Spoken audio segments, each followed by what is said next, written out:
Something essential was lost that day, and the silence it left behind is a kind of sound. It's a sound that pulls at the edge of things, waiting for a listener to cross its threshold. If you feel it too, subscribe. Some stories only awaken once you listen.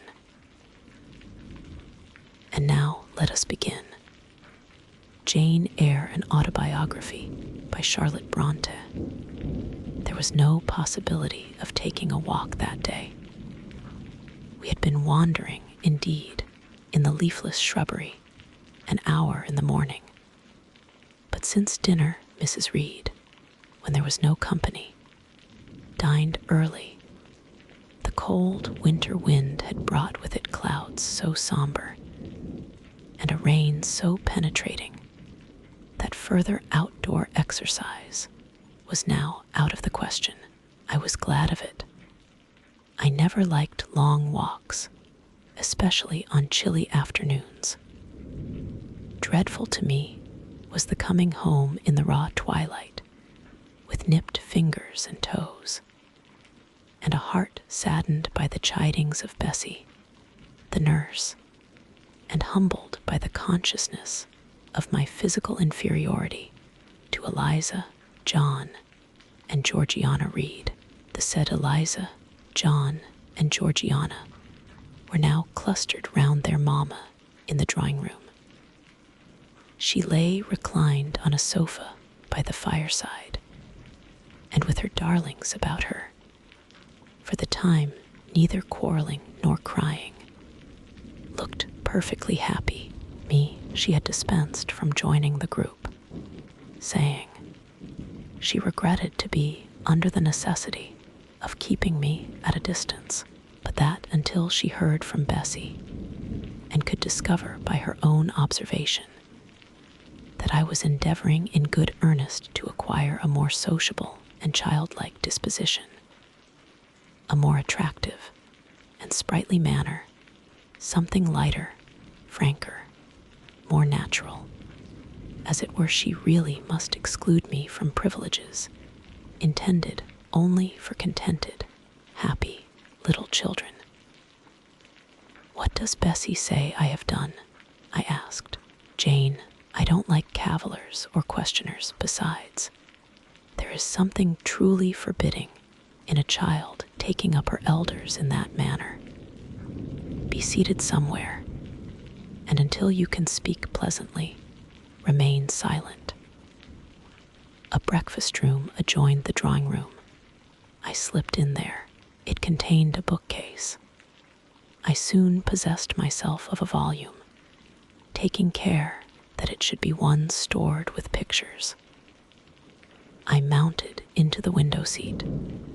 Gathering up my feet, I sat cross-legged like a Turk, and having drawn the red moreen curtain nearly close, I was shrined in double retirement. Folds of scarlet drapery shut in my view to the right hand. To the left were the clear panes of glass, protecting, but not separating me from the drear November day. At intervals, while turning over the leaves of my book, I studied the aspect of that winter afternoon. Afar, it offered a pale blank of mist and cloud, near a scene of wet lawn and storm-beat shrub, with ceaseless rain sweeping away wildly before a long and lamentable blast. I returned to my book, Bewick's History of British Birds. The letterpress thereof I cared little for, generally speaking. And yet, there were certain introductory pages that, child as I was, I could not pass quite as a blank. They were those which treat of the haunts of seafowl, of the solitary rocks and promontories, by them only inhabited, of the coast of Norway, studded with isles from its southern extremity, the Lindness or Naze, to the North Cape, where the northern ocean, in vast whirls, boils round the naked, melancholy isles of farthest Thule, and the Atlantic surge pours in among the stormy Hebrides. Nor could I pass unnoticed the suggestion of the bleak shores of Lapland, Siberia, Spitsbergen, Nova Zembla, Iceland, Greenland, with the vast sweep of the Arctic zone and those forlorn regions of dreary space, that reservoir of frost and snow, where firm fields of ice, the accumulation of centuries of winters, glazed in alpine heights above heights, surround the pole and concentre the multiplied rigors of extreme cold. Of these death-white realms, I formed an idea of my own, shadowy, like all the half-comprehended notions that float dim through children's brains, but strangely impressive.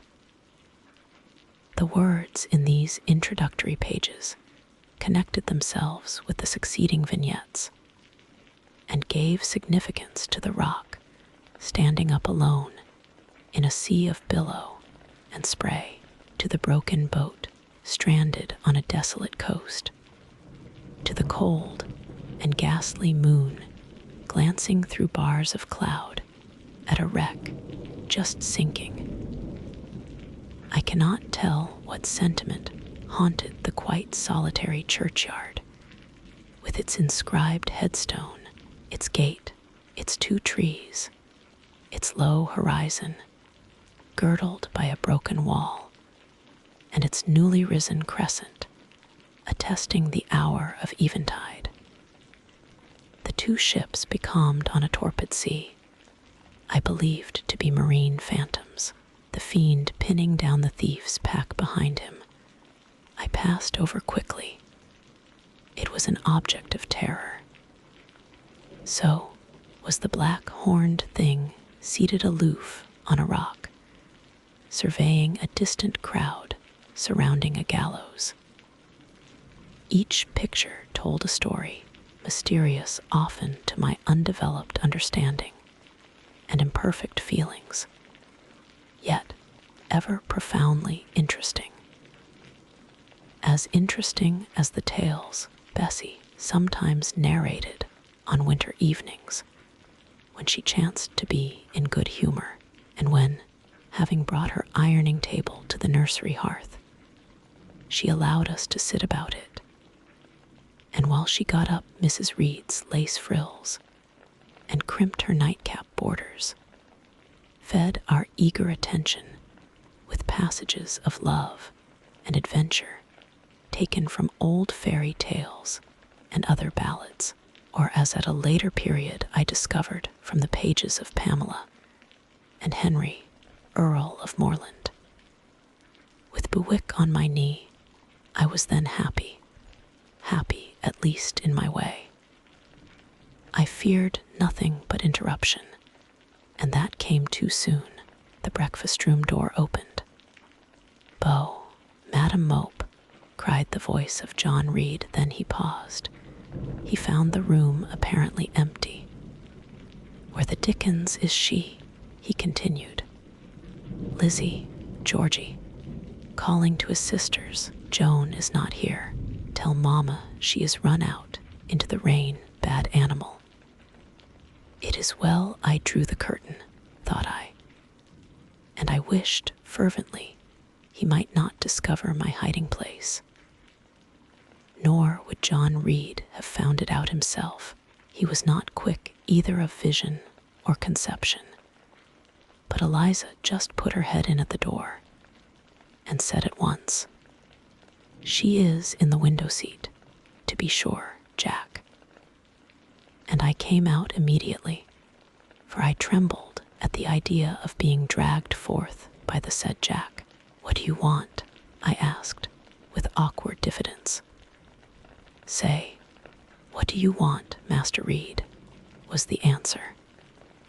"I want you to come here," and seating himself in an armchair, He intimated by a gesture that I was to approach and stand before him.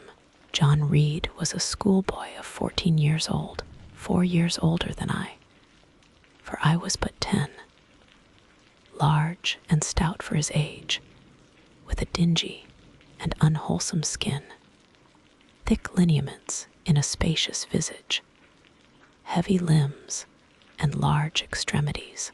He gorged himself habitually at table, which made him bilious and gave him a dim and bleared eye and flabby cheeks. He ought now to have been at school, but his mamma had taken him home for a month or two on account of his delicate health. Mr. Miles, the master, affirmed that he would do very well if he had fewer cakes and sweetmeats sent him from home, but the mother's heart turned from an opinion so harsh and inclined rather to the more refined idea that John's sallowness was owing to over-application and perhaps to pining after home. John had not much affection for his mother and sisters, and an antipathy to me. He bullied and punished me not 2 or 3 times in the week, nor once or twice in the day, but continually. Every nerve I had feared him, and every morsel of flesh in my bones shrank when he came near. There were moments when I was bewildered by the terror he inspired, because I had no appeal whatever against either his menaces or his inflictions.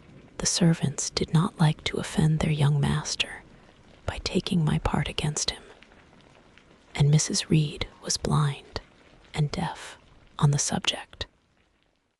She never saw him strike or heard him abuse me, though he did both now and then in her very presence, more frequently, however, behind her back. Habitually obedient to John, I came up to his chair. He spent some 3 minutes in thrusting out his tongue at me as far as he could without damaging the roots. I knew he would soon strike, and while dreading the blow, I mused on the disgusting and ugly appearance of him who would presently deal it. I wonder if he read that notion in my face, for all at once, without speaking, he struck suddenly and strongly. I tottered, and on regaining my equilibrium, retired back a step or 2 from his chair.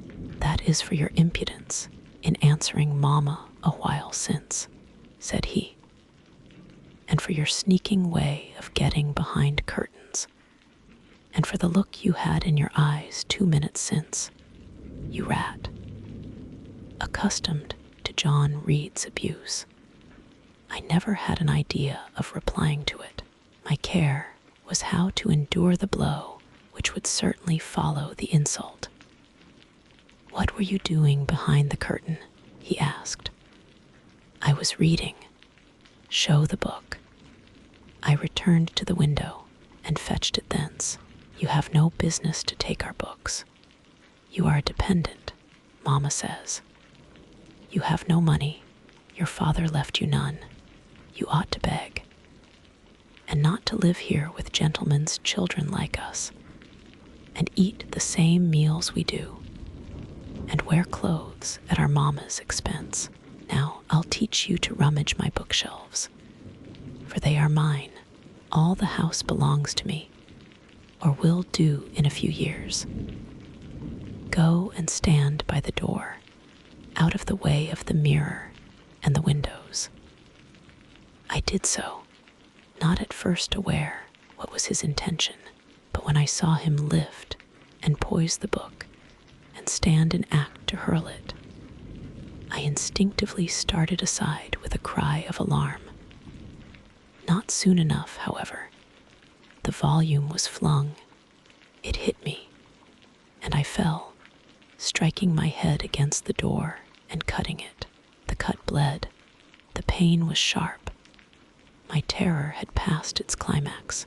Other feelings succeeded. "Wicked and cruel boy," I said. "You are like a murderer. You are like a slave driver. You are like the Roman emperors."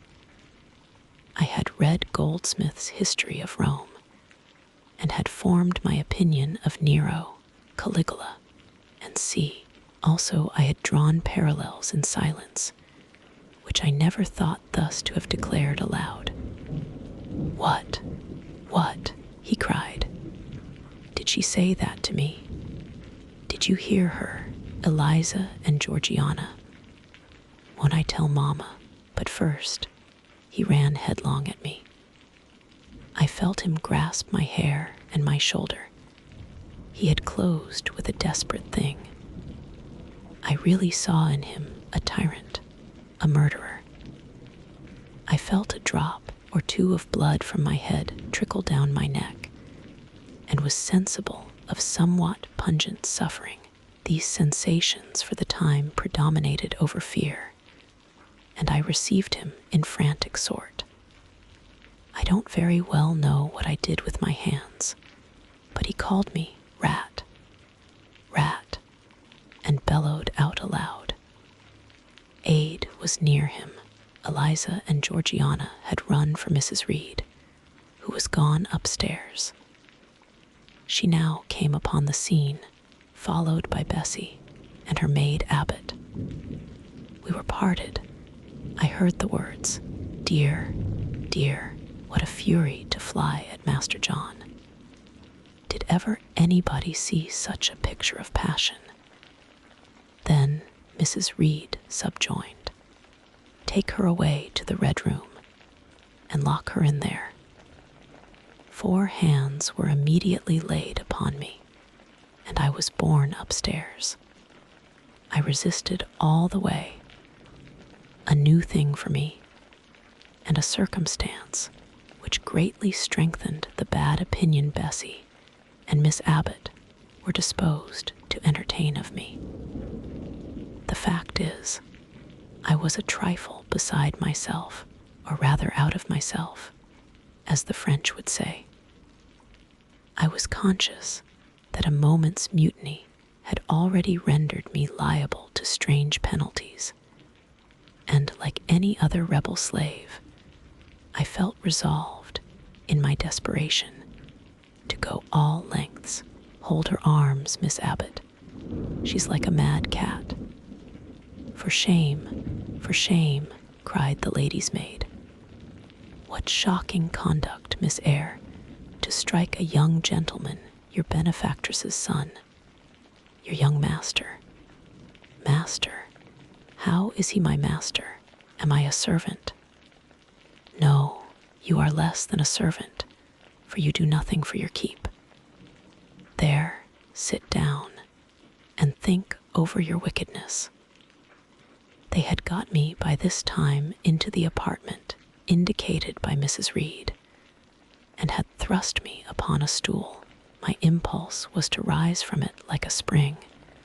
Their 2 pair of hands arrested me instantly. "If you don't sit still, you must be tied down," said Bessie. "Miss Abbot, lend me your garters.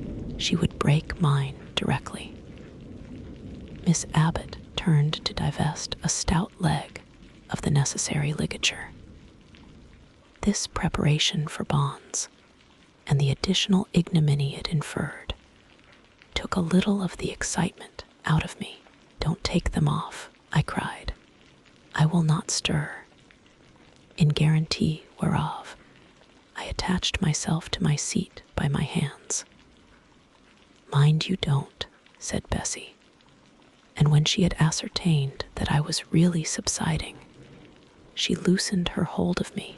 Then she and Miss Abbot stood with folded arms, looking darkly and doubtfully on my face, as incredulous of my sanity. "She never did so before," at last said Bessie, turning to the Abigail. "But it was always in her," was the reply. "I've told Mrs. often my opinion about the child, and Mrs. agreed with me. She's an underhand little thing.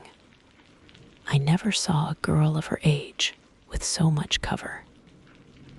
Bessie answered not, but ere long, addressing me, she said, "You ought to be aware, miss, that you are under obligations to Mrs. Reed. She keeps you. If she were to turn you off, you would have to go to the poorhouse." I had nothing to say to these words. They were not new to me. My very first recollections of existence included hints of the same kind. This reproach of my dependence had become a vague sing-song in my ear, very painful and crushing, but only half intelligible. Miss Abbot joined in. "And you ought not to think yourself on an equality with the Mrs. Reed and Master Reed, because Mrs. kindly allows you to be brought up with them. They will have a great deal of money, and you will have none. It is your place to be humble, and to try to make yourself agreeable to them. What we tell you is for your good," added Bessie, in no harsh voice. "You should try to be useful and pleasant. Then, perhaps, you would have a home here. But if you become passionate and rude, Mrs. will send you away, I am sure." "Besides," said Miss Abbot, "God will punish her. He might strike her dead in the midst of her tantrums, and then where would she go? Come, Bessie, we will leave her. I wouldn't have her heart for anything. Say your prayers, Miss Eyre, when you are by yourself, for if you don't repent, something bad might be permitted to come down the chimney and fetch you away." They went, shutting the door and locking it behind them. The Red Room was a square chamber, very seldom slept in.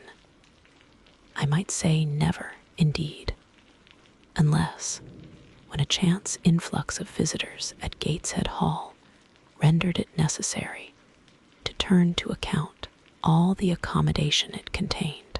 Yet it was one of the largest and stateliest chambers in the mansion.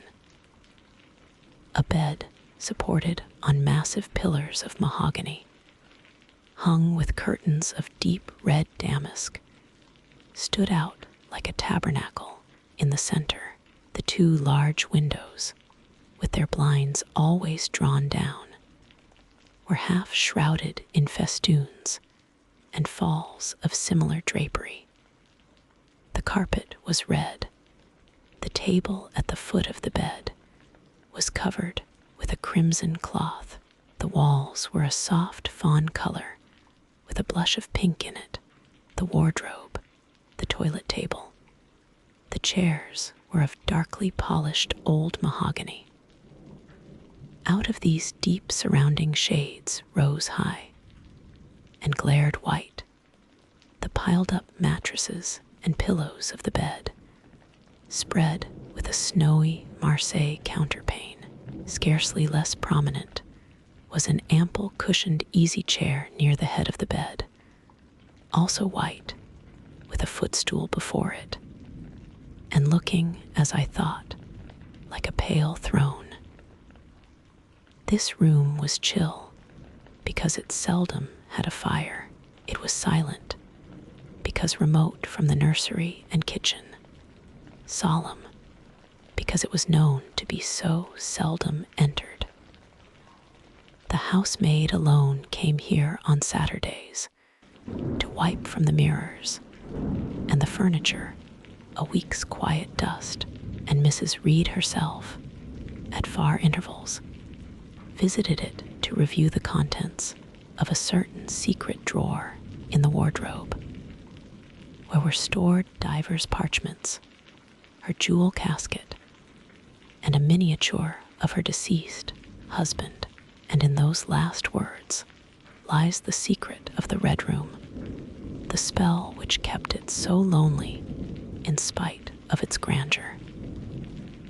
Mr. Reed had been dead 9 years.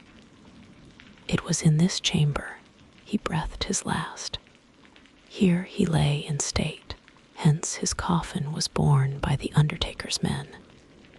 And since that day, a sense of dreary consecration had guarded it from frequent intrusion. My seat, to which Bessie and the bitter Miss Abbot had left me riveted, was a low ottoman near the marble chimney-piece. The bed rose before me. To my right hand, there was the high, dark wardrobe, with subdued, broken reflections varying the gloss of its panels. To my left were the muffled windows, a great looking-glass between them repeated the vacant majesty of the bed and room.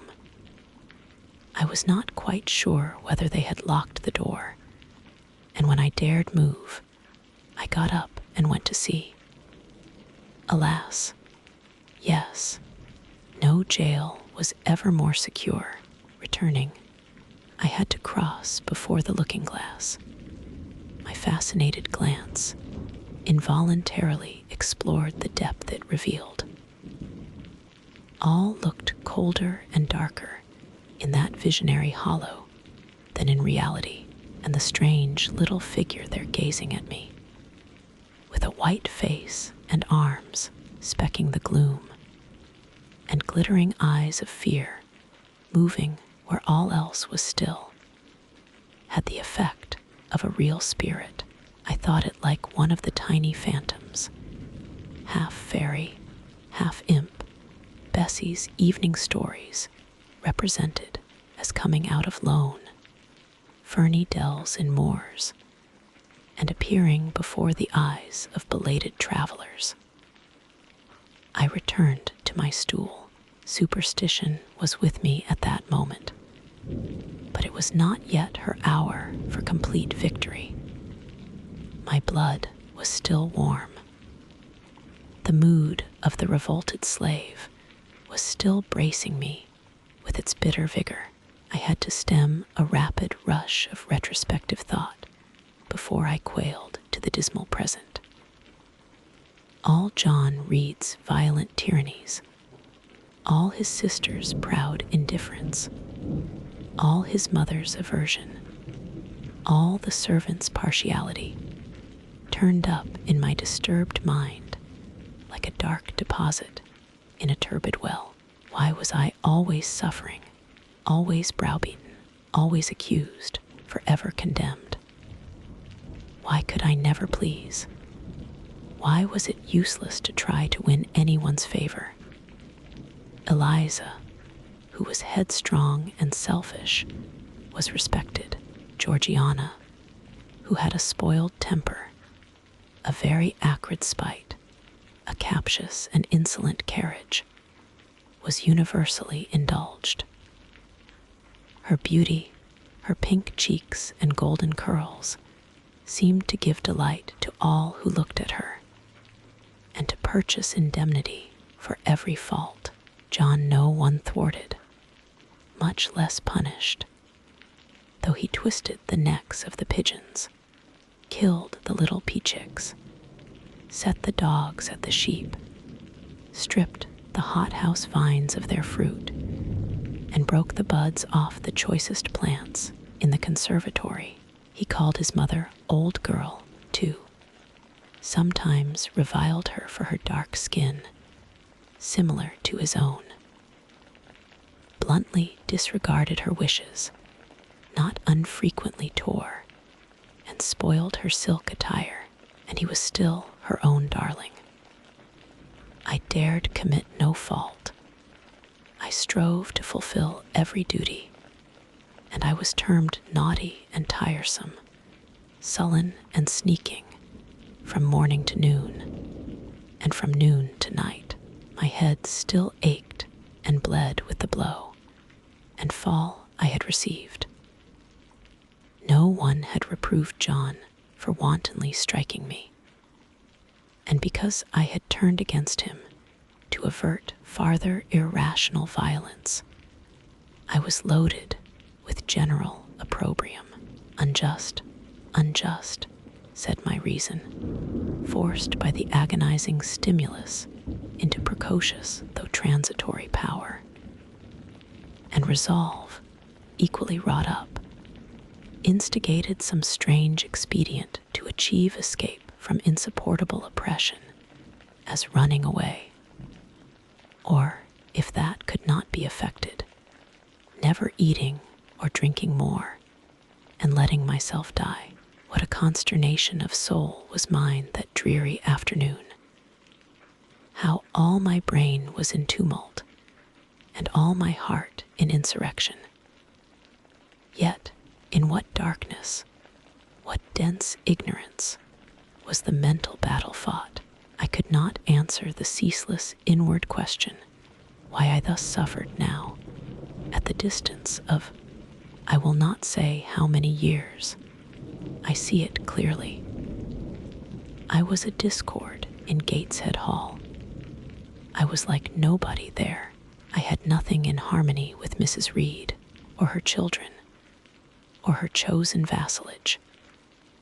If they did not love me, in fact, as little did I love them. They were not bound to regard with affection a thing that could not sympathize with one amongst them, a heterogeneous thing, opposed to them in temperament, in capacity, in propensities, a useless thing, incapable of serving their interest or adding to their pleasure, a noxious thing, cherishing the germs of indignation at their treatment, of contempt of their judgment. I know that had I been a sanguine, brilliant, careless, exacting, handsome, romping child, though equally dependent and friendless, Mrs. Reed would have endured my presence more complacently. Her children would have entertained for me more of the cordiality of fellow feeling. The servants would have been less prone to make me the scapegoat of the nursery. Daylight began to forsake the Red Room. It was past 4 o'clock, and the beclouded afternoon was tending to drear twilight. I heard the rain still beating continuously on the staircase window, and the wind howling in the grove behind the hall. I grew by degrees cold as a stone, and then my courage sank.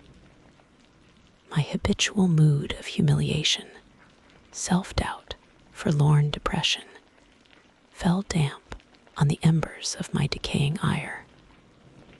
All said I was wicked, and perhaps I might be so.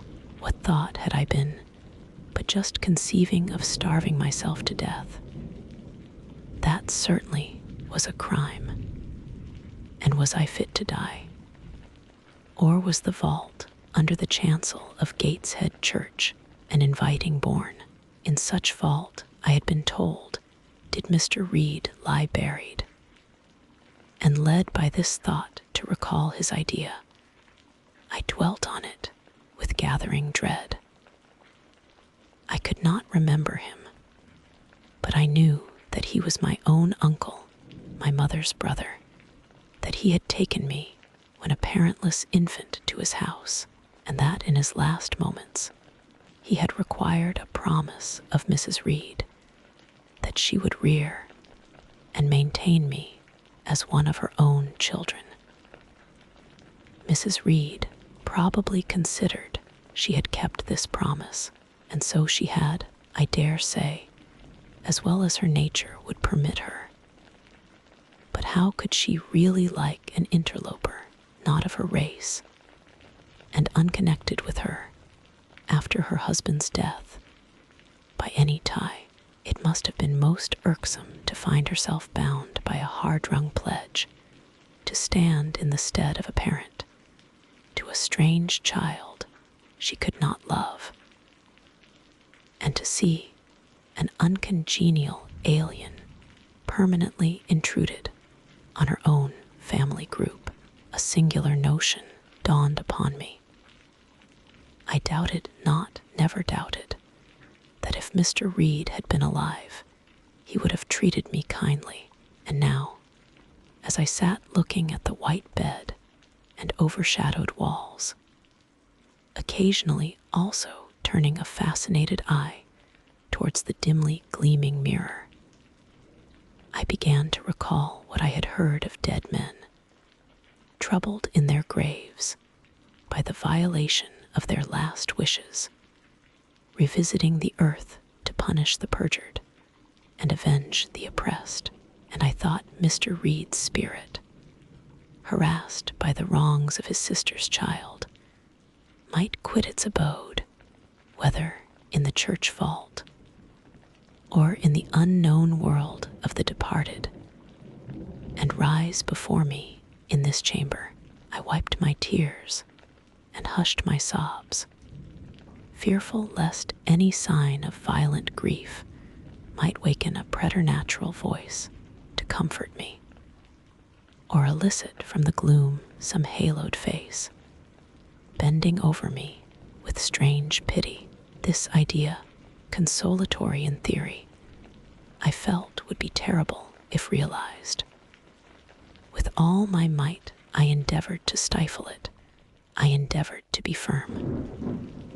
Shaking my hair from my eyes, I lifted my head and tried to look boldly round the dark room. At this moment, a light gleamed on the wall. Was it, I asked myself, a ray from the moon penetrating some aperture in the blind? No, moonlight was still, and this stirred while I gazed. It glided up to the ceiling and quivered over my head. I can now conjecture readily that this streak of light was, in all likelihood, a gleam from a lantern carried by someone across the lawn.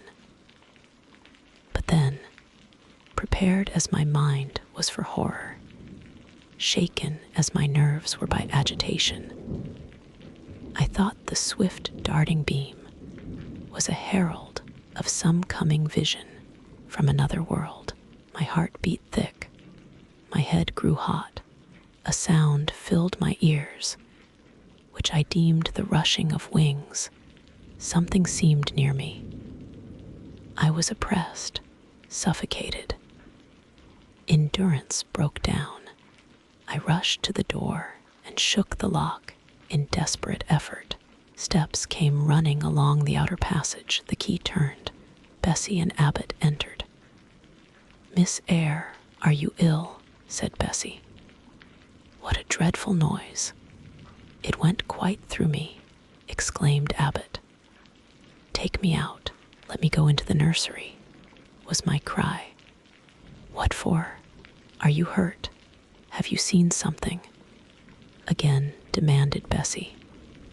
"Oh, I saw a light, and I thought a ghost would come." I had now got hold of Bessie's hand, and she did not snatch it from me. "She has screamed out on purpose," declared Abbot in some disgust. And what a scream! If she had been in great pain, one would have excused it. But she only wanted to bring us all here. I know her naughty tricks. "What is all this?" demanded another voice peremptorily. And Mrs. Reed came along the corridor, her cap flying wide, her gown rustling stormily. "Abbot and Bessie, I believe I gave orders that Jane Eyre should be left in the Red Room till I came to her myself." "Miss Jane screamed so loud, ma'am," pleaded Bessie. "Let her go," was the only answer. "Loose Bessie's hand, child. You cannot succeed in getting out by these means, be assured. I abhor artifice, particularly in children. It is my duty to show you that tricks will not answer. You will now stay here an hour longer, and it is only on condition of perfect submission and stillness that I shall liberate you then. Oh, aunt, have pity, forgive me. I cannot endure it. Let me be punished some other way. I shall be killed if—" "Silence," This violence is almost repulsive, and so, no doubt, she felt it. I was a precocious actress in her eyes. She sincerely looked on me as a compound of virulent passions, mean spirit, and dangerous duplicity.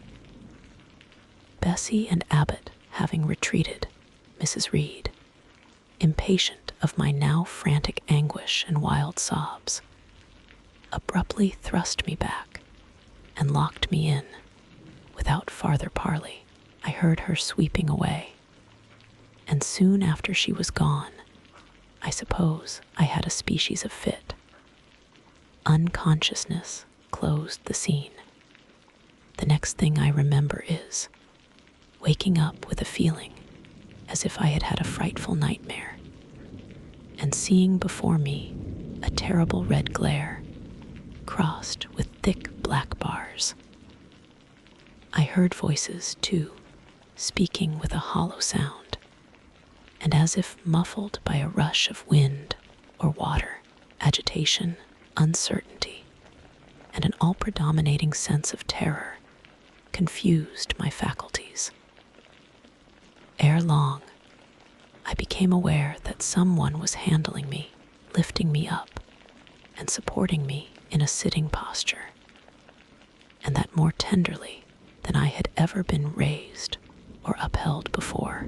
I rested my head against a pillow or an arm and felt easy. In 5 minutes more, the cloud of bewilderment dissolved. I knew quite well that I was in my own bed, and that the red glare was the nursery fire. It was night. A candle burnt on the table.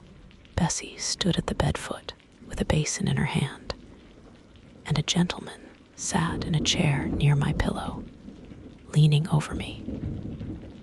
I felt an inexpressible relief, a soothing conviction of protection and security, when I knew that there was a stranger in the room, an individual not belonging to Gateshead, and not related to Mrs. Reed. Turning from Bessie, though her presence was far less obnoxious to me than that of Abbot, for instance, would have been, I scrutinized the face of the gentleman. I knew him. It was Mr. Lloyd, an apothecary, sometimes called in by Mrs. Reed when the servants were ailing.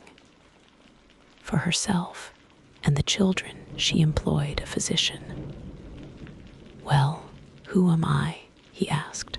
I pronounced his name, offering him at the same time my hand. He took it, smiling and saying, "We shall do very well by and by." Then he laid me down, and addressing Bessie, charged her to be very careful that I was not disturbed during the night. Having given some further directions, and intimated that he should call again the next day, he departed. To my grief, I felt so sheltered and befriended while he sat in the chair near my pillow, and as he closed the door after him, all the room darkened and my heart again sank. Inexpressible sadness weighed it down. "Do you feel as if you should sleep, miss?" asked Bessie, rather softly. Scarcely dared I answer her, for I feared the next sentence might be rough. "I will try. Would you like to drink, or could you eat anything?" "No, thank you, Bessie." "Then I think I shall go to bed, for it is past 12 o'clock, but you may call me if you want anything in the night." Wonderful civility this. It emboldened me to ask a question. "Bessie, what is the matter with me? Am I ill? You fell sick, I suppose, in the red room with crying. You'll be better soon, no doubt." Bessie went into the housemaid's apartment, which was near. I heard her say, "Sarah, come and sleep with me in the nursery. I I daren't for my life be alone with that poor child tonight. She might die. It's such a strange thing she should have that fit. I wonder if she saw anything. Mrs. was rather too hard. Sarah came back with her. They both went to bed. They were whispering together for half an hour before they fell asleep. I caught scraps of their conversation, from which I was able only too distinctly to infer the main subject discussed. Something passed her, all dressed in white, and vanished. A great black dog behind him, 3 loud raps on the chamber door, a light in the churchyard just over his grave, and see, at last both slept. The fire and the candle went out. For me, the watches of that long night passed in ghastly wakefulness. Ear, eye, and mind were alike strained by dread. Such dread as children only can feel. No severe or prolonged bodily illness followed this incident of the Red Room. It only gave my nerves a shock, of which I feel the reverberation to this day. Yes, Mrs. Reed, to you I owe some fearful pangs of mental suffering, but I ought to forgive you, for you knew not what you did. While rending my heartstrings, you thought you were only uprooting my bad propensities. Next day, by noon, I was up and dressed, and sat wrapped in a shawl by the nursery hearth. I felt physically weak and broken down, but my worst ailment was an unutterable wretchedness of mind. A wretchedness which kept drawing from me silent tears.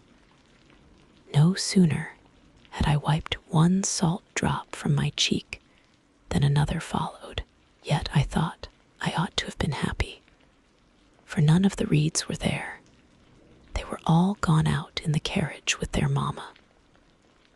Abbot, too, was sewing in another room, and Bessie, as she moved hither and thither, putting away toys and arranging drawers, addressed to me every now and then a word of unwonted kindness. This state of things should have been to me a paradise of peace, accustomed as I was to a life of ceaseless reprimand and thankless fagging. But, in fact, my racked nerves were now in such a state that no calm could soothe, and no pleasure excite them agreeably. Bessie had been down into the kitchen, and she brought up with her a tart on a certain brightly painted china plate, whose bird of paradise, nestling in a wreath of convolvuli and rosebuds, had been wont to stir in me a most enthusiastic sense of admiration, and which plate I had often petitioned to be allowed to take in my hand in order to examine it more closely, but had always hitherto been deemed unworthy of such a privilege. This precious vessel was now placed on my knee, and I was cordially invited to eat the circlet of delicate pastry upon it. Vain favor, coming, like most other favors long deferred and often wished for, too late.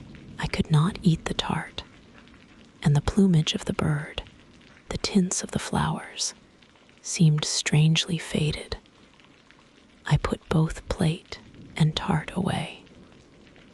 Bessie asked if I would have a book. The word book acted as a transient stimulus, and I begged her to fetch Gulliver's Travels from the library. This book I had again and again perused with delight.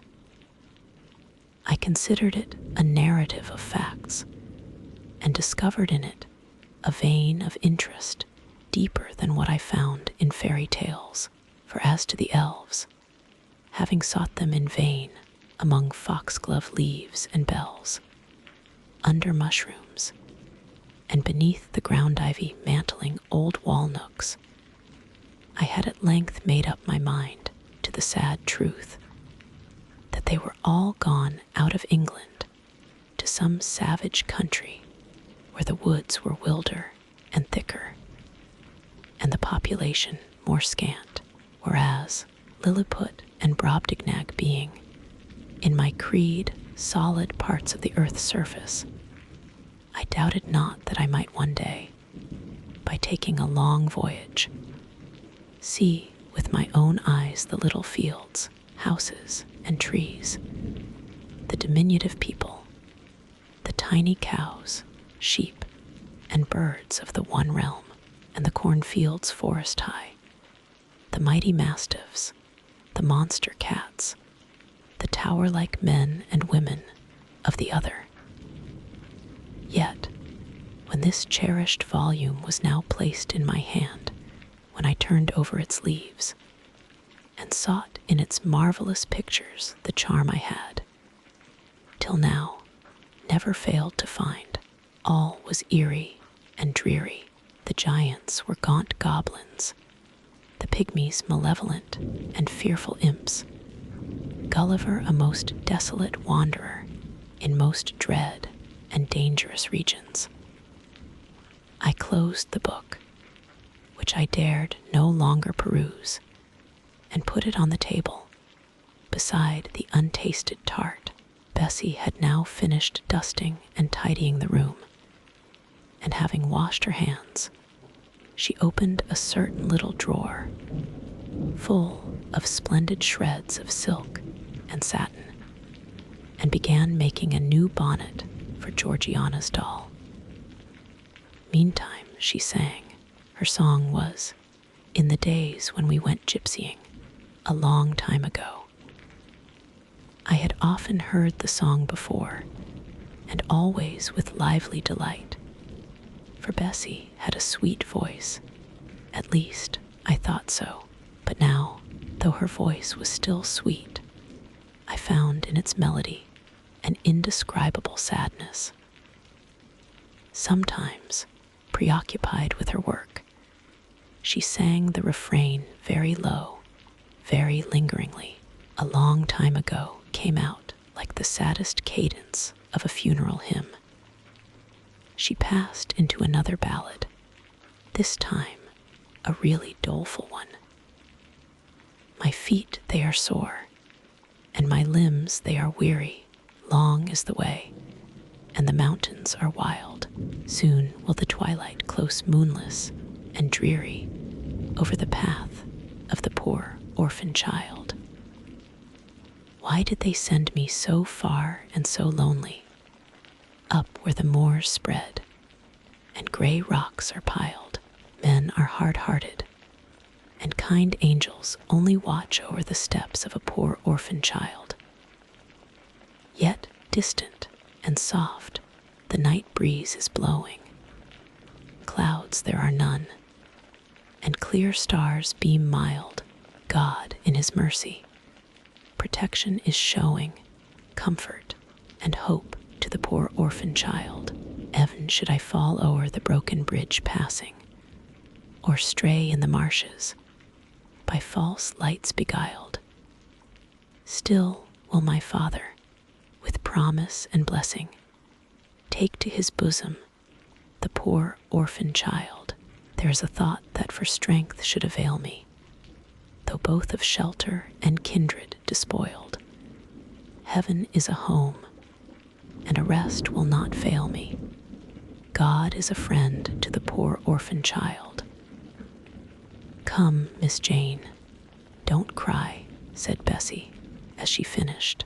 She might as well have said to the fire, don't burn. But how could she divine the morbid suffering to which I was a prey? In the course of the morning Mr. Lloyd came again. What, already up? Said he, as he entered the nursery. Well, nurse, how is she? Bessie answered that I was doing very well. Then she ought to look more cheerful. Come here, Miss Jane. Your name is Jane, is it not? Yes, sir, Jane Eyre. Well, you have been crying, Miss Jane Eyre. Can you tell me what about? Have you any pain? No, sir. Oh, I dare say she is crying because she could not go out with Missus in the carriage, interposed Bessie. Surely not. Why, she is too old for such pettishness. I thought so too, and my self-esteem being wounded by the false charge, I answered promptly. I never cried for such a thing in my life. I hate going out in the carriage. I cry because I am miserable. Oh, fie, miss, said Bessie. The good apothecary appeared a little puzzled. I was standing before him. He fixed his eyes on me very steadily. His eyes were small and gray, not very bright, but I dare say I should think them shrewd now. He had a hard-featured yet good-natured looking face. Having considered me at leisure, he said, "What made you ill yesterday?" "She had a fall," said Bessie, again putting in her word. Fall? Why, that is like a baby again. Can't she manage to walk at her age? She must be 8 or 9 years old. I was knocked down, was the blunt explanation, jerked out of me by another pang of mortified pride. But that did not make me ill, I added, while Mr. Lloyd helped himself to a pinch of snuff. As he was returning the box to his waistcoat pocket, a loud bell rang for the servants' dinner. He knew what it was. "That's for you, nurse," said he. "You can go down. I'll give Miss Jane a lecture till you come back." Bessie would rather have stayed, but she was obliged to go, because punctuality at meals was rigidly enforced at Gateshead Hall. "The fall did not make you ill. What did then?" pursued Mr. Lloyd when Bessie was gone. "I was shut up in a room where there is a ghost till after dark." I saw Mr. Lloyd smile and frown at the same time. "Ghost? What? You are a baby after all. You are afraid of ghosts." "Of Mr. Reed's ghost I am. He died in that room and was laid out there. Neither Bessie nor anyone else will go into it at night, if they can help it, and it was cruel to shut me up alone without a candle. So cruel that I think I shall never forget it." "Nonsense. And is it that makes you so miserable? Are you afraid now in daylight?" "No, but night will come again before long, and besides, I am unhappy, very unhappy, for other things." "What other things? Can you tell me some of them?" How much I wished to reply fully to this question. How difficult it was to frame any answer. Children can feel, but they cannot analyze their feelings. And if the analysis is partially effected in thought, they know not how to express the result of the process in words, fearful, however, of losing this first and only opportunity of relieving my grief by imparting it. I, after a disturbed pause, contrived to frame a meager, though, as far as it went, true response. "For one thing, I have no father or mother, brothers or sisters. You have a kind aunt and cousins." Again I paused, then bunglingly announced, "But John Reed knocked me down, and my aunt shut me up in the Red Room." Mr. Lloyd a second time produced his snuff-box. "Don't you think Gateshead Hall a very beautiful house?" asked he. "Are you not very thankful to have such a fine place to live at?" "It is not my house, sir, and Abbot says I have less right to be here than a servant. Pooh, you can't be silly enough to wish to leave such a splendid place. If I had anywhere else to go, I should be glad to leave it. But I can never get away from Gateshead till I am a woman. Perhaps you may, who knows? Have you any relations besides Mrs. Reed? I think not, sir. None belonging to your father. I don't know. I asked Aunt Reed once, and she said possibly I might have some poor, low relations called Eyre, but she knew nothing about them. If you had such, would you like to go to them? I reflected. Poverty looks grim to grown people, still more so to children. They have not much idea of industrious, working, respectable poverty.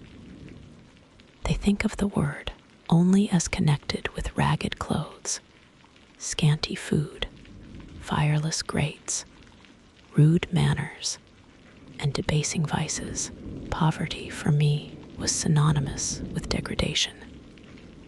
No, I should not like to belong to poor people, was my reply.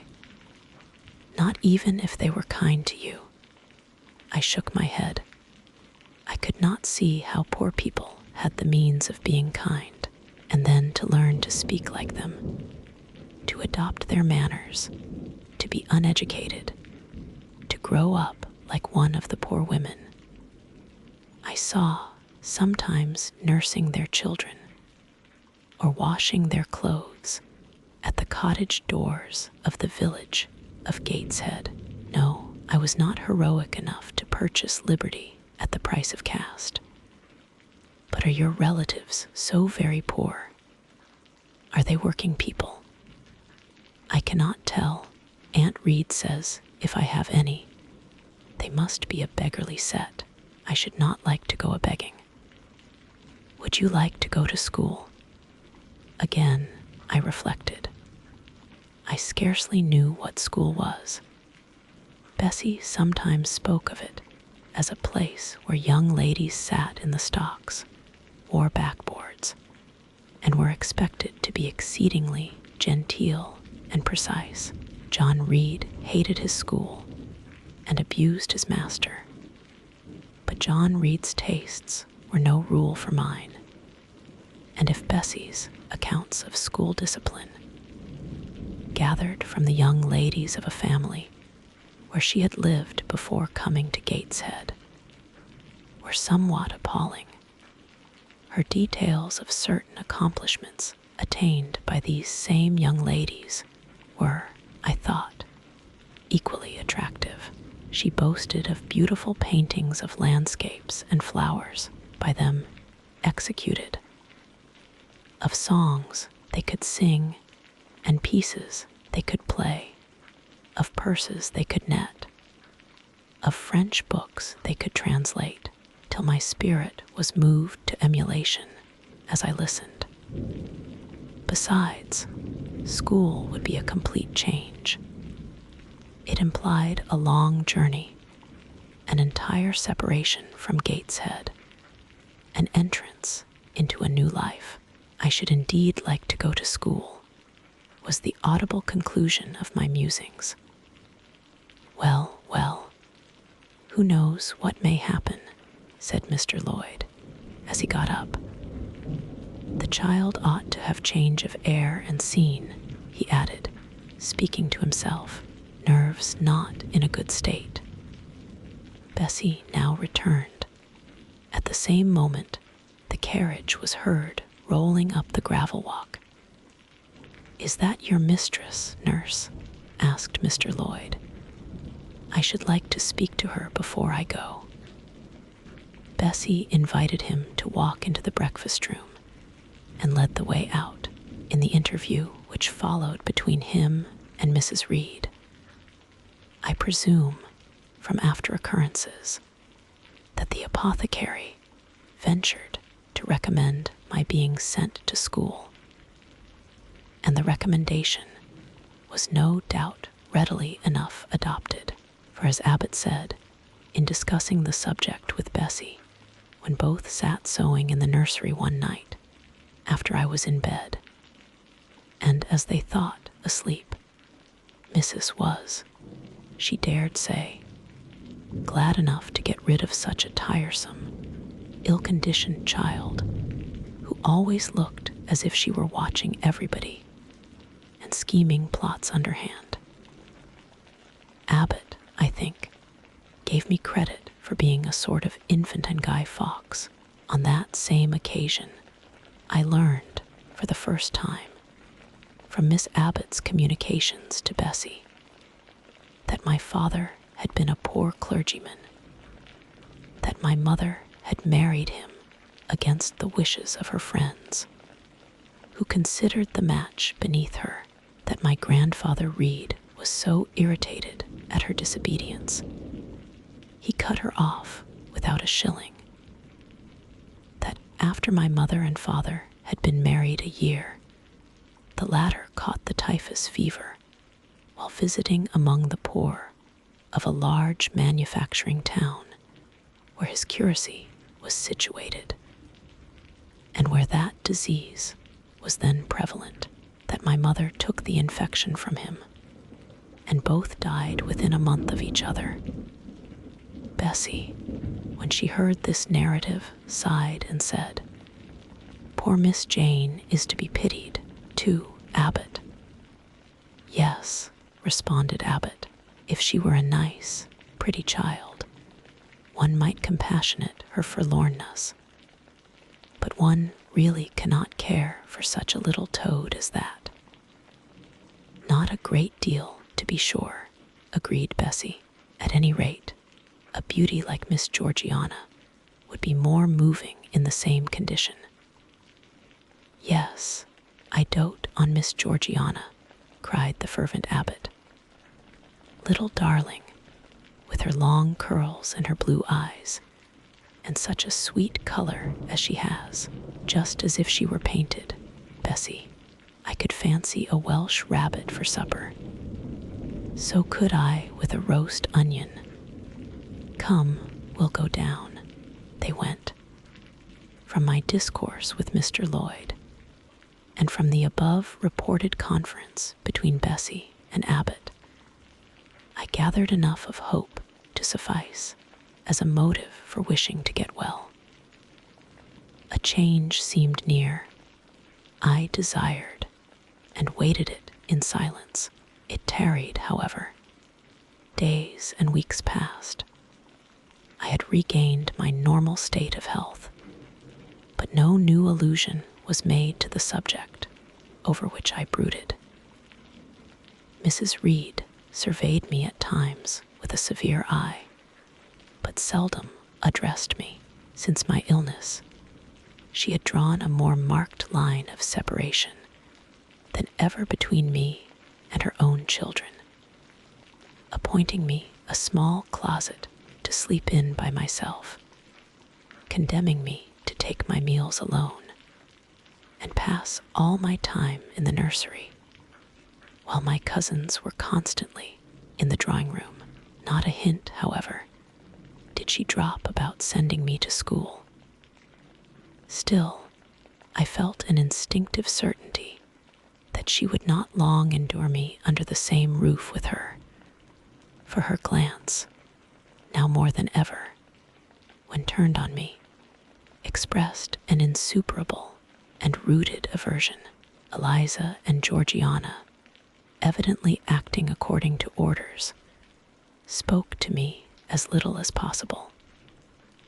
John thrust his tongue in his cheek whenever he saw me, and once attempted chastisement, but as I instantly turned against him, roused by the same sentiment of deep ire and desperate revolt which had stirred my corruption before, he thought it better to desist, and ran from me uttering execrations, and vowing I had burst his nose. I had indeed leveled at that prominent feature as hard a blow as my knuckles could inflict. And when I saw that either that or my look daunted him, I had the greatest inclination to follow up my advantage to purpose, but he was already with his mamma. I heard him in a blubbering tone commence the tale of how that nasty Jane Eyre had flown at him like a mad cat. He was stopped rather harshly. "Don't talk to me about her, John. I told you not to go near her. She is not worthy of notice. I do not choose that either you or your sisters should associate with her." Here, leaning over the banister, I cried out suddenly, and without at all deliberating on my words, "They are not fit to associate with me." Mrs. Reed was rather a stout woman, but on hearing this strange and audacious declaration, she ran nimbly up the stair, swept me like a whirlwind into the nursery, and crushing me down on the edge of my crib, dared me in an emphatic voice to rise from that place, or utter one syllable during the remainder of the day. "What would Uncle Reed say to you if he were alive?" was my scarcely voluntary demand. I say scarcely voluntary, for it seemed as if my tongue pronounced words without my will consenting to their utterance. Something spoke out of me over which I had no control. "What?" said Mrs. Reed under her breath. Her usually cold, composed gray eye became troubled with a look like fear. She took her hand from my arm and gazed at me as if she really did not know whether I were child or fiend. I was now in for it. My Uncle Reed is in heaven and can see all you do and think, and so can Papa and Mama. They know how you shut me up all day long and how you wish me dead. Mrs. Reed soon rallied her spirits. She shook me most soundly. She boxed both my ears and then left me without a word. Bessie supplied the hiatus by a homily of an hour's length, in which she proved beyond a doubt that I was the most wicked and abandoned child ever reared under a roof. I half believed her, for I felt indeed only bad feelings surging in my breast. November, December, and half of January passed away. Christmas and the New Year had been celebrated at Gateshead with the usual festive cheer. Presents had been interchanged, dinners, and evening parties given. From every enjoyment I was, of course, excluded.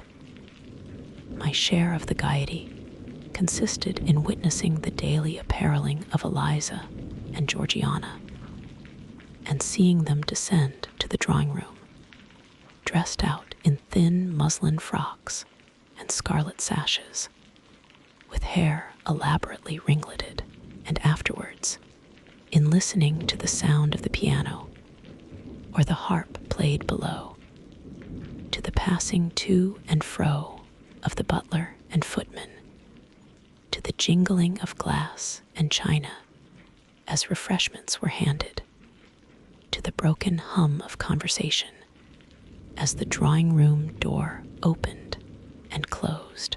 When tired of this occupation, I would retire from the stairhead to the solitary and silent nursery. There, though somewhat sad, I was not miserable.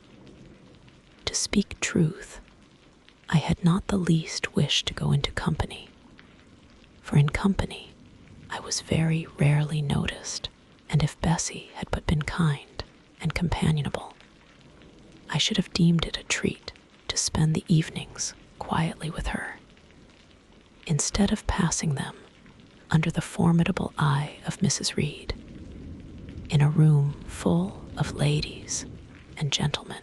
But Bessie, as soon as she had dressed her young ladies, used to take herself off to the lively regions of the kitchen and housekeeper's room, generally bearing the candle along with her. I then sat with my doll on my knee till the fire got low, glancing round occasionally to make sure that nothing worse than myself haunted the shadowy room. And when the embers sank to a dull red, I undressed hastily, tugging at knots and strings as I best might, and sought shelter from cold and darkness in my crib. To this crib I always took my doll. Human beings must love something, and in the dearth of worthier objects of affection, I contrived to find a pleasure in loving and cherishing a faded graven image, shabby as a miniature scarecrow.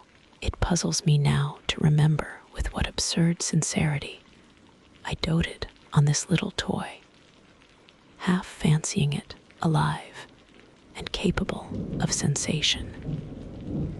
I could not sleep unless it was folded in my nightgown, and when it lay there safe and warm, I was comparatively happy, believing it to be happy likewise. Long did the hours seem while I waited the departure of the company, and listened for the sound of Bessie's step on the stairs. Sometimes she would come up in the interval to seek her thimble or her scissors, or perhaps to bring me something by way of supper, a bun or a cheesecake.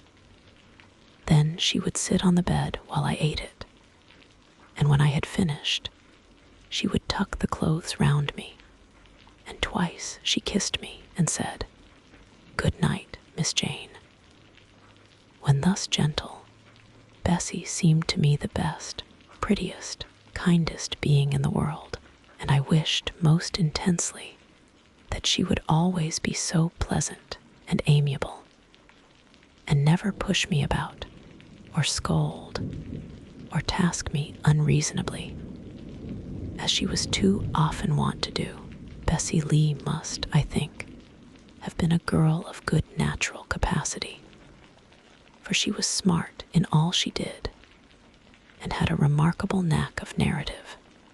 So, at least, I judge from the impression made on me by her nursery tales.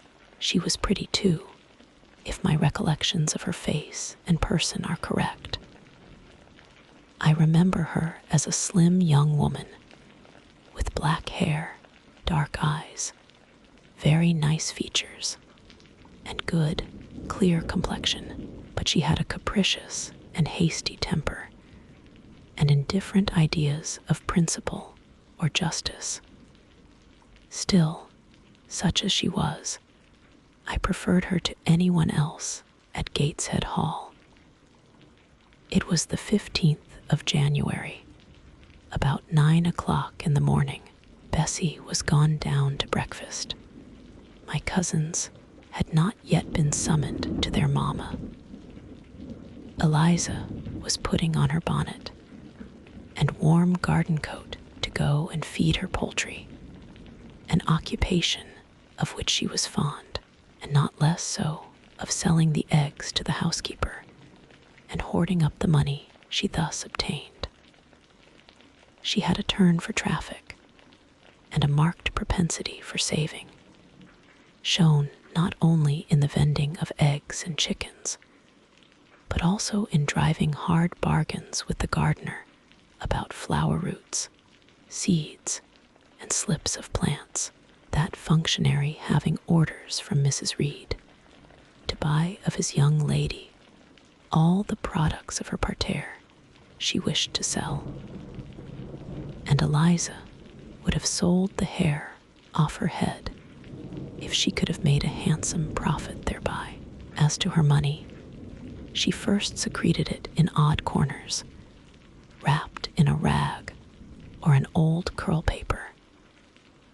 But some of these hoards having been discovered by the housemaid, Eliza, fearful of one day losing her valued treasure, consented to entrust it to her mother at at a usurious rate of interest, 50 or 60%, which interest she exacted every quarter, keeping her accounts in a little book with anxious accuracy. Georgiana sat on a high stool, dressing her hair at the glass, and interweaving her curls with artificial flowers and faded feathers, of which she had found a store in a drawer in the attic. I was making my bed, having received strict orders from Bessie to get it arranged before she returned, for Bessie now frequently employed me as a sort of under-nursery maid to tidy the room, dust the chairs, and see, having spread the quilt and folded my nightdress, I went to the window seat to put in order some picture books and doll's house furniture scattered there. An abrupt command from Georgiana to let her playthings alone, for the tiny chairs and mirrors, the fairy plates and cups were her property, stopped my proceedings, and then, for lack of other occupation, I fell to breathing on the frost flowers with which the window was fretted, and thus clearing a space in the glass through which I might look out on the grounds, where all was still and petrified under the influence of a hard frost. From this window were visible the porter's lodge and the carriage road, and just as I had dissolved so much of the silver-white foliage veiling the panes as left room to look out, I saw the gates thrown open and a carriage roll through. I watched it ascending the drive with indifference. Carriages often came to Gateshead, but none ever brought visitors in whom I was interested. It stopped in front of the house. The doorbell rang loudly. The newcomer was admitted, all this being nothing to me. My vacant attention soon found livelier attraction in the spectacle of a little hungry robin, which came and chirruped on the twigs of the leafless cherry tree nailed against the wall near the casement. The remains of my breakfast of bread and milk stood on the table, and having crumbled a morsel of roll, I was tugging at the sash to put out the crumbs on the windowsill, when Bessie came running upstairs into the nursery. "Miss Jane, take off your pinafore. What are you doing there? Have you washed your hands and face this morning?" I gave another tug before I answered, for I wanted the bird to be secure of its bread. The sash yielded. I scattered the crumbs, some on the stone sill, some on the cherry tree bough. Then, closing the window, I replied, "No, Bessie, I have only just finished dusting." "Troublesome, careless child. And what are you doing now? You look quite red, as if you had been about some mischief. What were you opening the window for?" I was spared the trouble of answering, for Bessie seemed in too great a hurry to listen to explanations. She hauled me to the washstand, inflicted a merciless but happily brief scrub on my face and hands with soap, water, and a coarse towel, disciplined my head with a bristly brush, denuded me of my pinafore, and then, hurrying me to the top of the stairs, bid me go down directly, as I was wanted in the breakfast room. I would have asked who wanted me. I would have demanded if Mrs. Reed was there, but Bessie was already gone and had closed the nursery door upon me. I slowly descended. For nearly 3 months, I had never been called to Mrs. Reed's presence, restricted so long to the nursery, the breakfast, dining, and drawing rooms were become for me awful regions, on which it dismayed me to intrude. I now stood in the empty hall. Before me was the breakfast-room door, and I stopped, intimidated and trembling. What a miserable little poltroon had fear, engendered of unjust punishment, made of me in those days. I feared to return to the nursery, and feared to go forward to the parlor. 10 minutes I stood in agitated hesitation. The vehement ringing of the breakfast-room bell decided me. I must enter.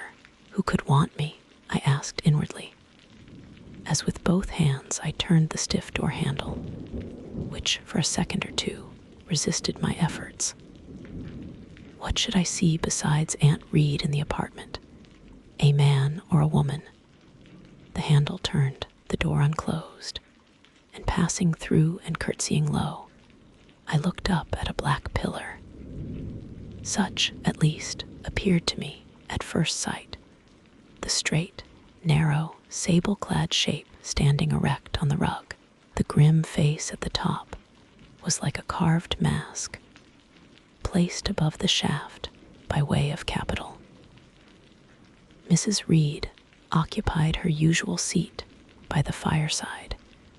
She made a signal to me to approach. I did so, and she introduced me to the stony stranger with the words, "This is the little girl respecting whom I applied to you." He, for it was a man, turned his head slowly towards where I stood, and having examined me with the 2 inquisitive-looking gray eyes, which twinkled under a pair of bushy brows, said solemnly, and in a bass voice, "Her size is small. What is her age?" 10 years. So much was the doubtful answer, and he prolonged his scrutiny for some minutes. Presently he addressed me. "Your name, little girl?" "Jane Eyre, sir." In uttering these words, I looked up. He seemed to me a tall gentleman. But then I was very little. His features were large, and they and all the lines of his frame were equally harsh and prim. "Well, Jane Eyre, and are you a good child?" Impossible to reply to this in the affirmative. My little world held a contrary opinion. I was silent. Mrs. Reed answered for me by an expressive shake of the head, adding soon, "Perhaps the less said on that subject the better, Mr. Brocklehurst." Sorry indeed to hear it. She and I must have some talk. And bending from the perpendicular, he installed his person in the armchair opposite Mrs. Reed's. "Come here," he said. I stepped across the rug. He placed me square and straight before him. What a face he had, now that it was almost on a level with mine. What a great nose, and what a mouth, and what large prominent teeth. "No sight so sad as that of a naughty child," he began, "especially a naughty little girl. Do you know where the wicked go after death?" "They go to hell," was my ready and orthodox answer. "And what is hell? Can you tell me that?" "A pit full of fire. And should you like to fall into that pit, and to be burning there forever?" "No, sir." "What must you do to avoid it?" I deliberated a moment. My answer, when it did come, was objectionable. "I must keep in good health, and not die." "How can you keep in good health? Children younger than you die daily. I buried a little child of 5 years old only a day or 2 since, a good little child, whose soul is now in heaven. It is to be feared the same could not be said of you were you to be called hence." Not being in a condition to remove his doubt, I only cast my eyes down on the 2 large feet planted on the rug, and sighed, wishing myself far enough away. I hope that sigh is from the heart, and that you repent of ever having been the occasion of discomfort to your excellent benefactress. Benefactress, benefactress, said I inwardly. They all call Mrs. Reed my benefactress. If so, a benefactress is a disagreeable thing. Do you say your prayers night and morning? Continued my interrogator. Yes, sir. Do you read your Bible? Sometimes. With pleasure. Are you fond of it?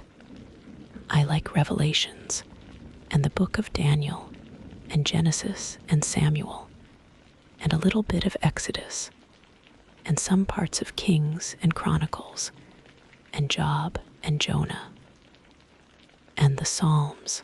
I hope you like them. No, sir. No. Oh, shocking. I have a little boy younger than you who knows 6 psalms by heart. And when you ask him which he would rather have, a gingerbread nut to eat or a verse of a psalm to learn, he says, oh, the verse of a psalm. Angels sing psalms, says he. I wish to be a little angel here below. He then gets 2 nuts in recompense for his infant piety. Psalms are not interesting, I remarked.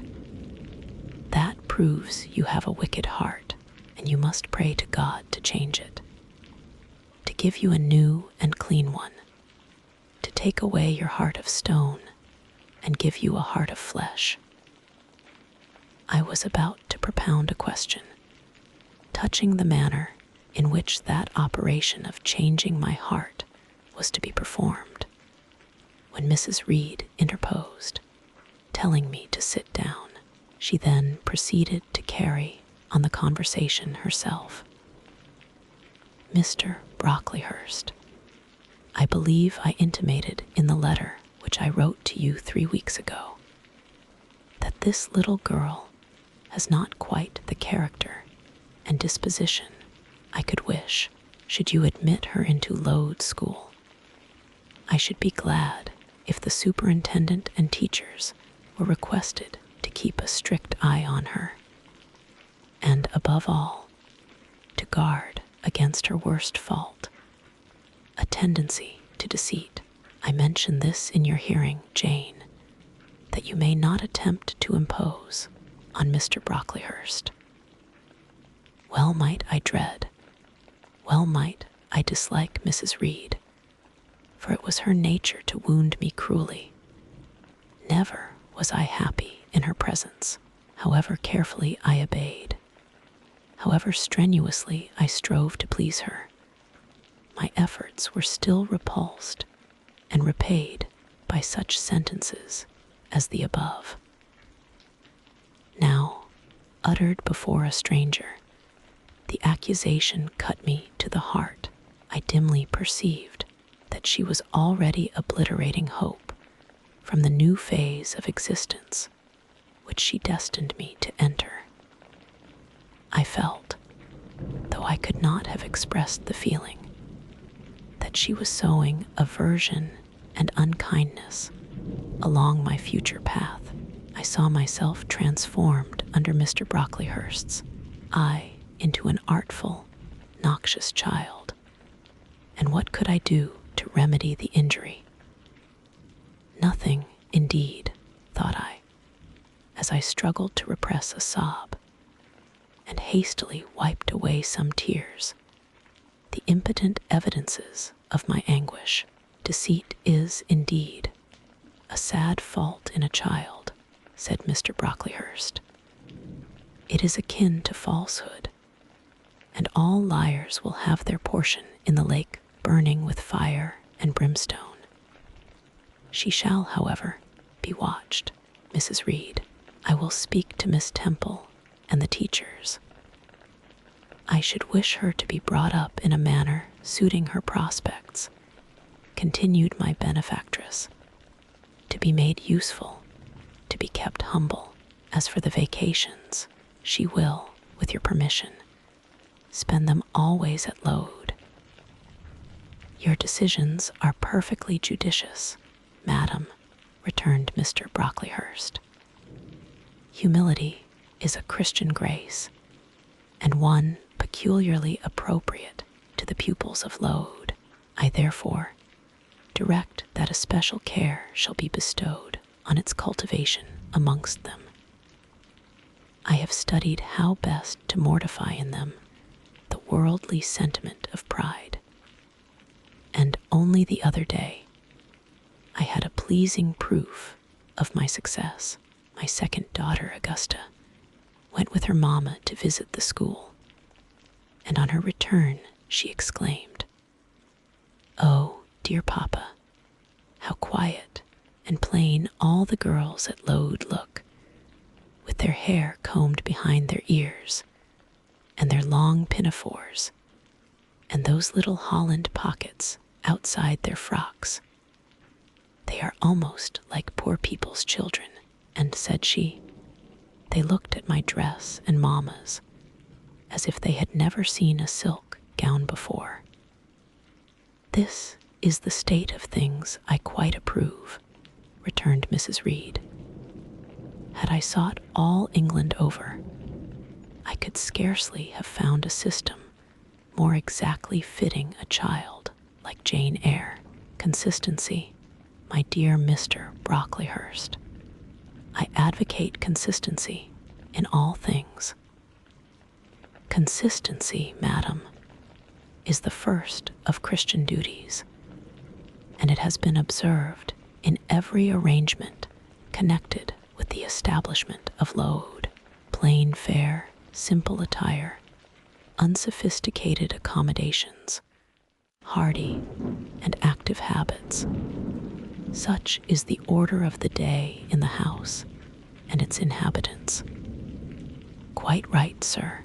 I may then depend upon this child being received as a pupil at Lode, and their being trained in conformity to her position and prospects. Madam, you may. She shall be placed in that nursery of chosen plants, and I trust she will show herself grateful for the inestimable privilege of her election. I will send her, then, as soon as possible, Mr. Brocklehurst, for I assure you, I feel anxious to be relieved of a responsibility that was becoming too irksome." No doubt, madam. And now I wish you good morning. I shall return to Brocklehurst Hall in the course of a week or two. My good friend, the Archdeacon, will not permit me to leave him sooner. I shall send Miss Temple notice that she is to expect a new girl, so that there will be no difficulty about receiving her. Goodbye, Mr. Brocklehurst. Remember me to Mrs. and Miss Brocklehurst, and to Augusta and Theodore, and Master Broughton Brocklehurst. I will, madam. Little girl, here is a book entitled The Child's Guide. Read it with prayer, especially that part containing an account of the awfully sudden death of Martha G., a naughty child addicted to falsehood and deceit. With these words, Mr. Brocklehurst put into my hand a thin pamphlet sewn in a cover, and having rung for his carriage, he departed. Mrs. Reed and I were left alone. Some minutes passed in silence. She was sewing. I was watching her. Mrs. Reed might be at that time some 6 or 7 and 30. She was a woman of robust frame, square-shouldered and strong-limbed, not tall, and though stout, not obese. She had a somewhat large face, the underjaw being much developed and very solid. Her brow was low, her chin large and prominent, mouth and nose sufficiently regular. Under her light, eyebrows glimmered an eye devoid of ruth. Her skin was dark and opaque, her hair nearly flaxen. Her constitution was sound, as a bell illness never came near her. She was an exact, clever manager. Her household and tenantry were thoroughly under her control. Her children only at times defied her authority and laughed it to scorn. She dressed well and had a presence, and port calculated to set off handsome attire. Sitting on a low stool, a few yards from her armchair, I examined her figure. I perused her features. In my hand, I held the tract containing the sudden death of the liar, to which narrative my attention had been pointed as to an appropriate warning. What had just passed, what Mrs. Reed had said concerning me to Mr. Brocklehurst, the whole tenor of their conversation, was recent, raw, and stinging in my mind. I had felt every word as acutely as I had heard it plainly, and a passion of resentment fomented now within me. Mrs. Reed looked up from her work, her eyes settled on mine. Her fingers at the same time suspended their nimble movements.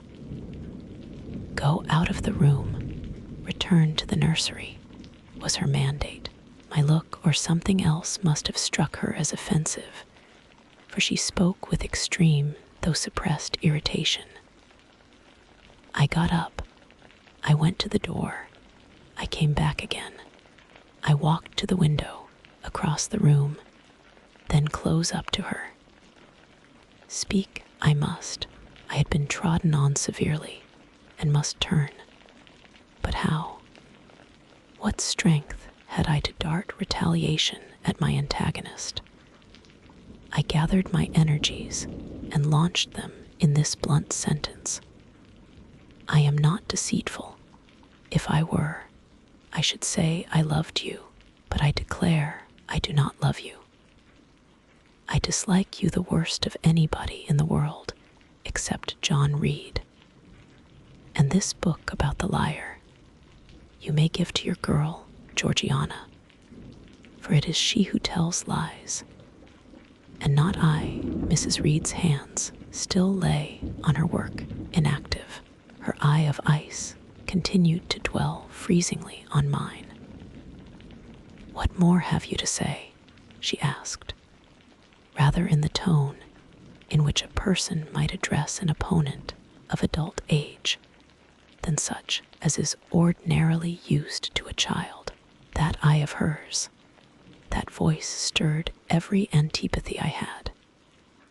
Shaking from head to foot, thrilled with ungovernable excitement, I continued, I am glad you are no relation of mine. I will never call you aunt again as long as I live. I will never come to see you when I am grown up. And if anyone asks me how I liked you and how you treated me, I will say the very thought of you makes me sick, and that you treated me with miserable cruelty. How dare you affirm that, Jane Eyre? How dare I, Mrs. Reed? How dare I? Because it is the truth. You think I have no feelings, and that I can do without one bit of love or kindness, but I cannot live so. And you have no pity. I shall remember how you thrust me back, roughly and violently thrust me back into the Red Room, and locked me up there to my dying day.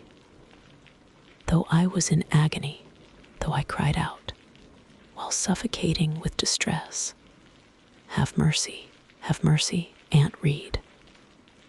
And that punishment you made me suffer because your wicked boy struck me, knocked me down for nothing.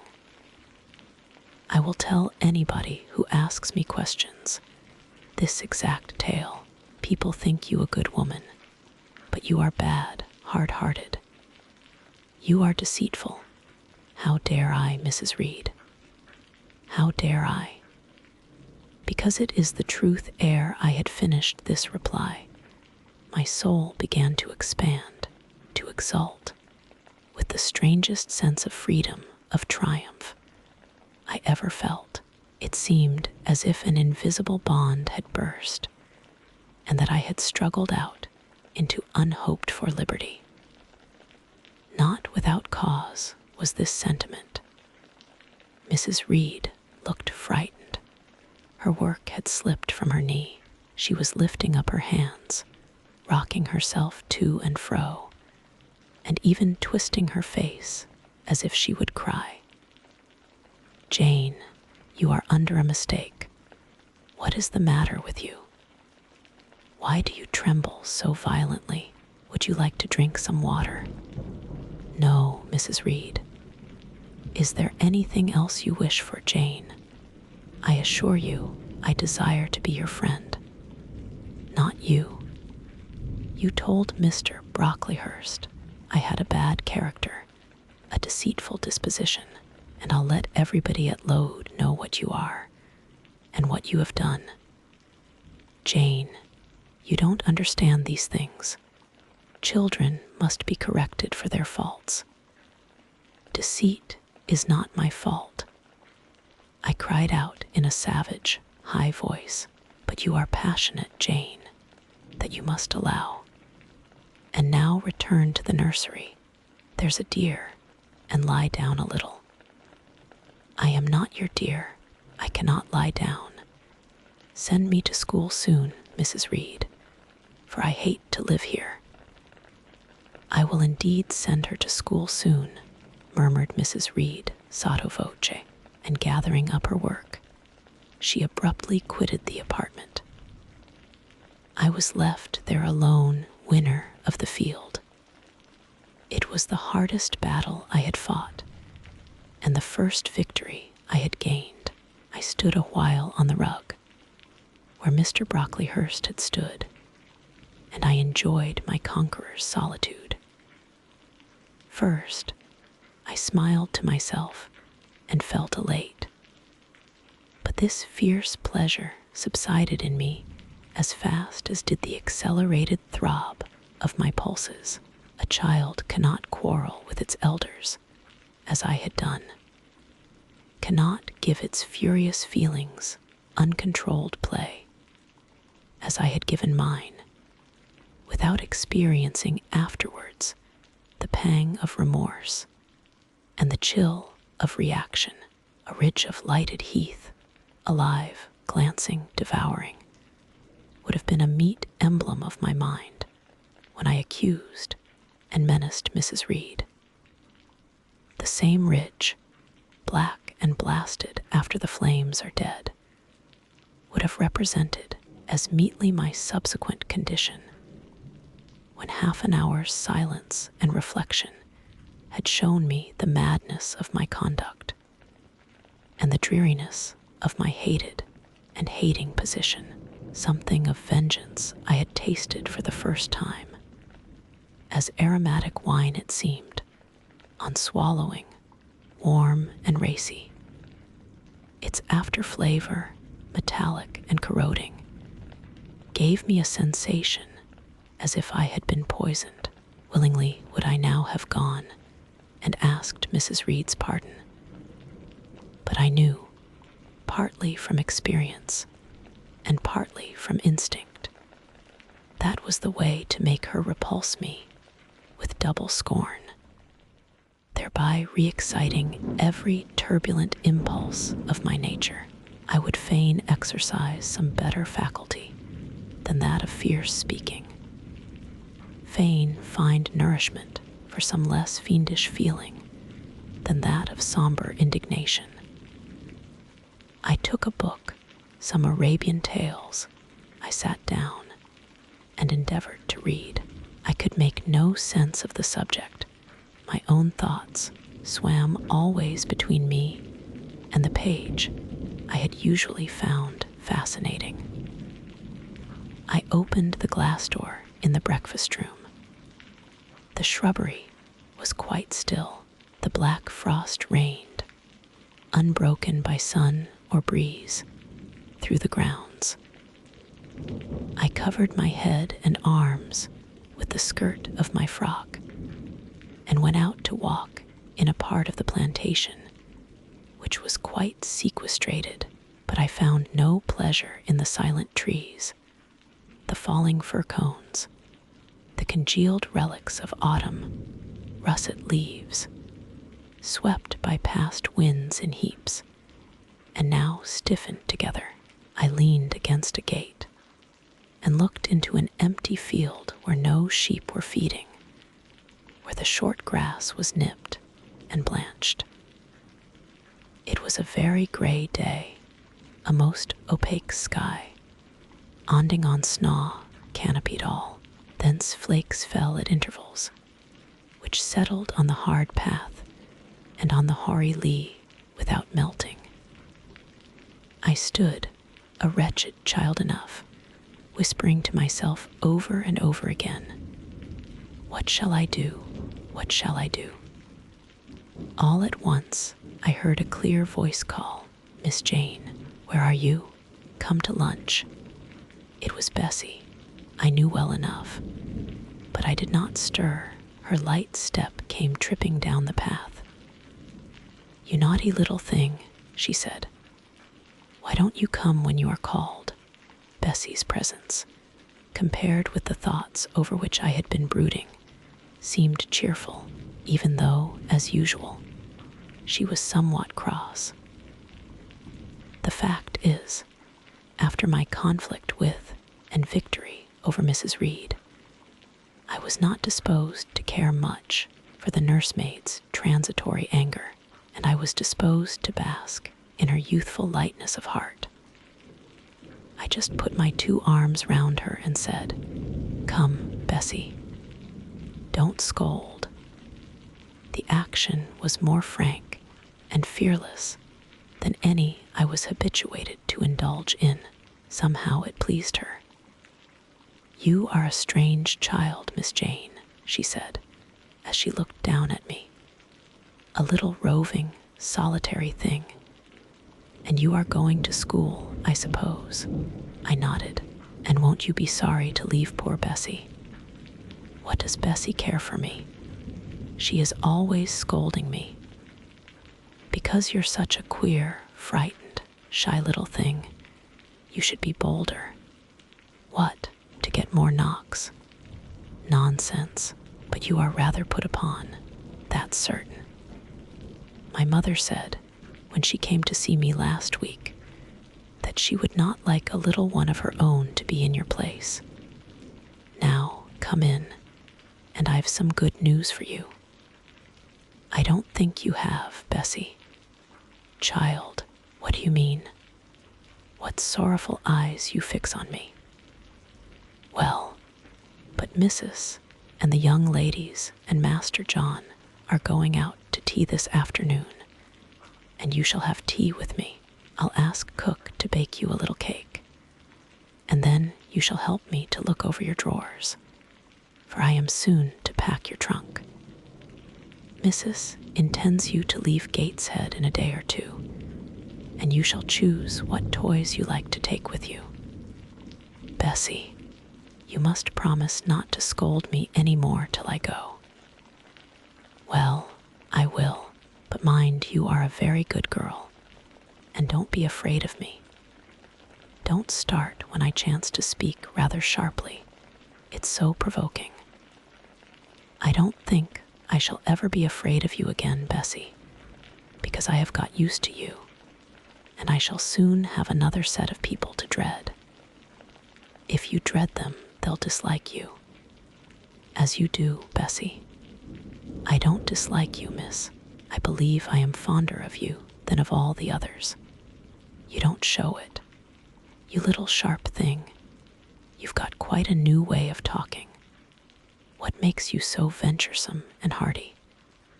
Why, I shall soon be away from you, and besides, I was going to say something about what had passed between me and Mrs. Reed, but on second thoughts, I considered it better to remain silent on that head, and so you're glad to leave me. Not at all, Bessie, indeed. Just now I'm rather sorry. Just now. And rather, how coolly my little lady says it. I dare say now, if I were to ask you for a kiss, you wouldn't give it me. You'd say you'd rather not. I'll kiss you and welcome. Bend your head down. Bessie stooped. We mutually embraced, and I followed her into the house, quite comforted. That afternoon lapsed in peace and harmony, and in the evening, Bessie told me some of her most enchanting stories, and sang me some of her sweetest songs. Even for me, life had its gleams of sunshine.